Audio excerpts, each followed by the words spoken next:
Hello guys, এখন আমরা দেখব উইন্ডোজ 11-এ কীভাবে থিম চেঞ্জ করতে হয়।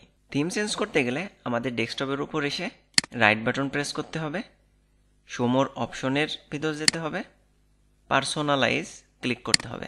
পার্সোনালাইজের ভিতর থেকে আমার থিমস অপশনে যেতে হবে। থিমস অপশনে আসার পর এখানে অনেকগুলো বাই ডিফল্ট থিম দেওয়া আছে। আমরা এখান থেকে যে কোনো একটার উপর ডাবল ক্লিক করলে অ্যাক্টিভ হয়ে যাবে। যেমন আমি এইটার উপর ডাবল ক্লিক করলাম। এখন দেখুন থিমটা চেঞ্জ হয়ে গেছে। আমি যদি ডেস্কটপের উপর আসি এবং যে অপশনে যাই না কেন, দেখতে পারতেছি কালার প্যাটার্ন সব কিছু চেঞ্জ হয়ে গেছে। আমরা কিন্তু চাইলে কাস্টমভাবেও এই কালার এবং সব কিছু কন্ট্রোল করতে পারি। সেজন্য কি করতে হবে, এই যে ইউজ কাস্টম থিমস এইখানে ক্লিক করতে হবে। এইখান থেকে আমাদের মাউস কার্সার, কালার, ব্যাকগ্রাউন্ড সব কিছুই কিন্তু আমরা চেঞ্জ করতে পারি। তো আশা করি বুঝতে পারছেন।